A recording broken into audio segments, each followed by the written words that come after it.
Okay, we're continuing here in week 2. Go to slide number 25. We're going to talk about the fly in the ointment, and that is slavery, of course.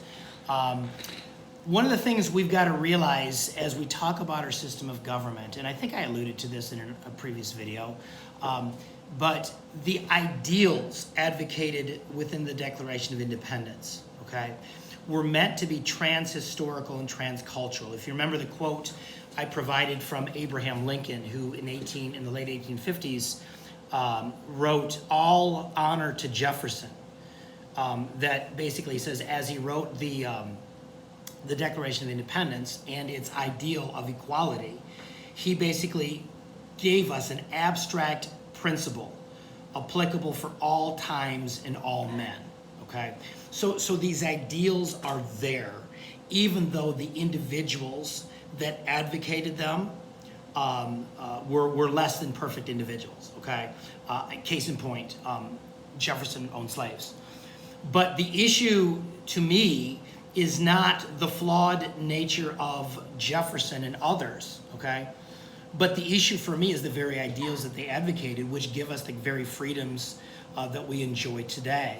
And that is what I think we need to keep in mind. Again, if it's really true that contrast is the mother of clarity, compare the freedoms we enjoy as Americans with so many other nations, and really there's no comparison to what we have in America. But a couple of things about it I think are interesting.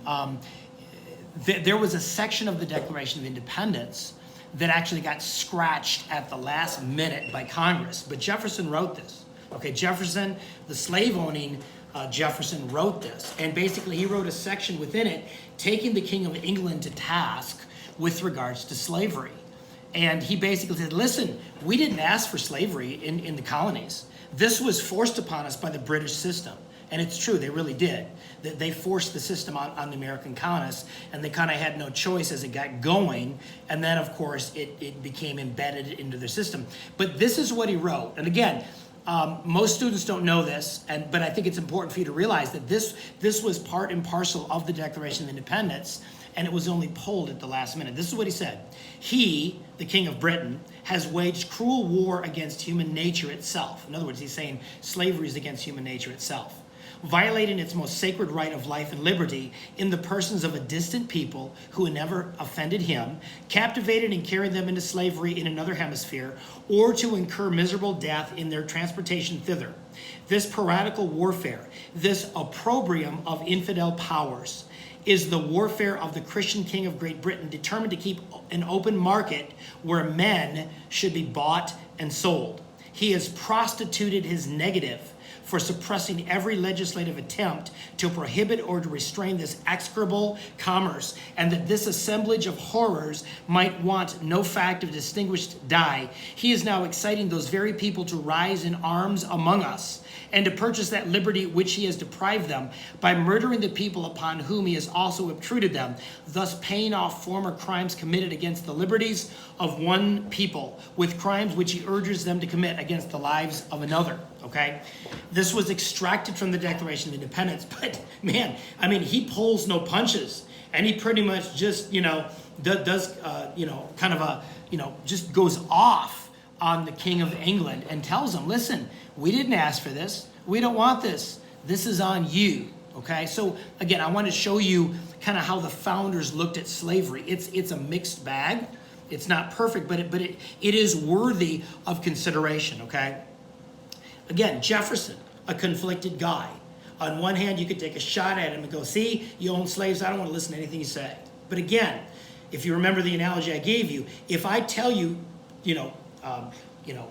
stealing is wrong, stealing is wrong, stealing is wrong, even as I pick your pocket, okay, which is more dishonorable, which is worse, which needs to be, which do you disregard? The principle, stealing is wrong, or the person? Okay, in other words, you can't throw out the baby with the bathwater. You got to realize that, okay, let me say it another way. Most of us don't live up to the principles which we claim we believe, right?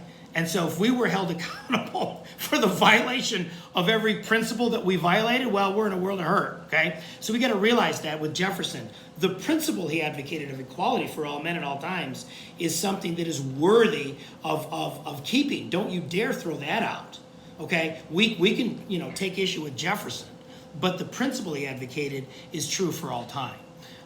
This is what he said in 1784. Again, he himself is taking shots at slavery.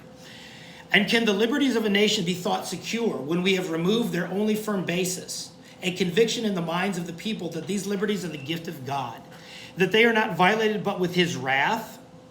Indeed, I tremble for my country when I reflect that God is just, that his justice cannot sleep forever, that considering numbers, nature, and natural means only, a revolution of the wheel of fortune, an exchange of situation is among possible events, that it may become probable by supernatural interference. What's he saying? He's saying, I'm very concerned that God is just and that God will judge a people who have enslaved another group of people. Many historians think that Jefferson is hinting at a civil war coming in the future of America if the slavery is not eradicated in our country. Very interesting. He wrote this in 1784. When was the Civil War? 1860. Almost 76 years. What would it be? 76 years before the Civil War. Okay. Here's another example of Jefferson's taking swipes against slavery. Okay. If you go to slide number 27, this is a letter written to Roger Waitman on June 24th, 1826. He died on July 4th, 1826. So this was written a little over a week before he died. All eyes are opened or opening to the rights of man. The general spread of the light of science has already laid open to every view the palpable truth that the mass of mankind has not been born with saddles on their backs, nor a favored few booted and spurred, ready to ride them legitimately by the grace of God. So what's he saying? He's saying, listen, there's not one group of class of people that's meant to be slaves or servants of others. People are not supposed to ride roughshod over them. That's wrong, okay? Again, trying to give you both sides of the view of Jefferson, okay? So just consider that when you consider Jefferson, okay? Is that you've got to look at both sides of it. One thing you've got to realize about history is complicated. Okay, it's not as easy as we think. And good history reflects all sides of an issue. Just like I already told you that if you're going to watch news, first of all, don't use social media as your primary means of news. But if you're going to look at news, look at a multitude of news sites, okay, from a broad spectrum, right and left, so you can get a pretty good picture of what's going on. That's the same of history. And in particular, the best history is history not written by somebody else, but what they call the original source documents of history, going to what was originally written by those people or said by those people. That's the clearest expression of history. That's why I try to expose you to a lot of these original source documents, because it's more accurate history, okay? So let's talk about the 3/5 compromise, okay?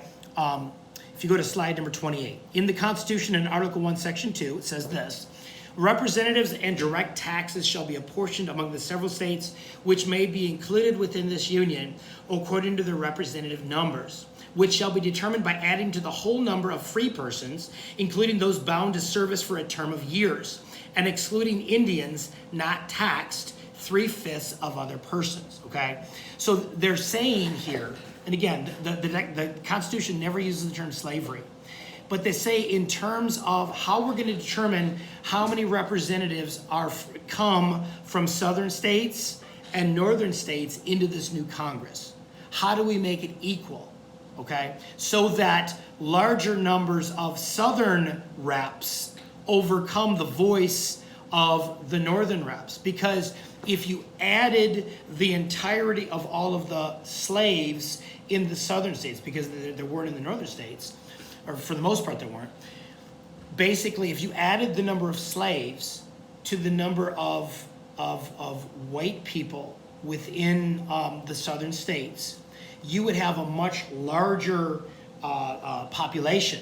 So you'd have a lot more southern reps coming into Congress that would dominate the northern reps. The northern reps were against slavery. The southern reps were for slavery. okay? So here's the problem, okay? In the northern states, you want to recognize slaves as a whole person because they're made in the image of God. They are worthy of inestimable worth because of that. However, if you count them as a full person in terms of population for the census in the South, the southern states are going to dominate the northern states, and slavery is going to be continually perpetuated, and much to the chagrin of the northern states. Okay, see the complexity here with the three-fifths compromise. It's not as simple as saying, well, see, the delegates of the Constitution, they didn't consider African Americans full people, so they just said they're three-fifths of the person. It was more complicated than that, and we've got to recognize that. Okay, so if you look at slide number 29, okay. So the three-fifths compromise was for purposes of apportionment of taxes and seats in the House of Representatives, each slave was to count as less than a full person, okay? If you counted, again, here's the complexity. If you counted slaves as a full person, the southern states would be dominating northern states, and the southern voice of pro-slavery would dominate the nation, okay? So you can't do that. If you count the slaves as a full person, you're going to tax southern states more than northern states, so that's not fair. So the solution was this idea of counting the slaves as three-fifths of the person preserves the voice of the northern anti-slavery states, but also causes southern states not to be overtaxed. That was the compromise. It's not perfect. Again, to understand history, you've got to go back into the times to understand what was going on. You've got to resist the urge of presentism, to view historical events through the lenses of the present and be willing to go into that time and era to begin to understand and appreciate it, okay? So, northern delegates did not want to count the slaves fully, not only because they thought that they did not have legal rights, but counting them fully would tip the scales of power to the South, okay? Southern delegates wanted to count them as full persons for purposes of apportionment. So the three-fifths compromise, slaves counted as three-fifths of the person, the ratio necessary to give southern states nearly half the seats in the House of Representatives. They were trying to preserve equality. If slaves had not been counted at all, the southern states would have had only 1/3 of the House seats, okay? If slaves had been counted as full persons, southern states would have had a majority, okay? So that's the three-fifths compromise, okay? So that's what we must understand. And understand that the three-fifths compromise troubled the constitutional delegates and many of the founders, okay? If you look at slides 30, okay, George Washington said this: "There is not a man living who wishes more sincerely than I do to see a plan adopted for the abolition of it." John Adams said this: "Every measure of prudence, therefore, ought to be assumed for the eventual total extirpation of slavery from the United States. I have, through my whole life, held the practice of slavery in abhorrence." If you go to slide number 31, Benjamin Franklin: "Slavery is an atrocious abasement of human nature." James Madison: "We have seen the mere distinction of color made in the most enlightened period of time a ground of the most oppressive domination or dominion ever exercised of man over man." Okay, so recognize that there were voices trying to stop this, okay, trying to stop slavery, okay? In conclusion, if you look at slide number 32, the dilemma of the constitutional delegates, okay? Realize that they were not in session in the constitutional delegation, okay, the Constitutional Convention, to make legislative decisions. That's not what they were there for. That was what Congress was supposed to do. The Constitutional Convention was a delegated, selected group of 55 people that were smaller than the Congress, that had a specific task to do. Making and creating legislation for the nation was not their task, okay? Recognize that the framers of the Constitution were not in legislative session, but were specifically tasked to amend the Articles of Confederation, creating a new Constitution, not to debate individual items. Had they opened up official debate on slavery, the union of the 13 states probably would not have occurred. Probably the southern states would have bolted. So we've got to take that into consideration, okay? None of this was perfect, but the goal was to put slavery on the ultimate course of extinction. Okay, that's what they were trying to do. Okay, so I'll close there and we'll resume on slide 33 next.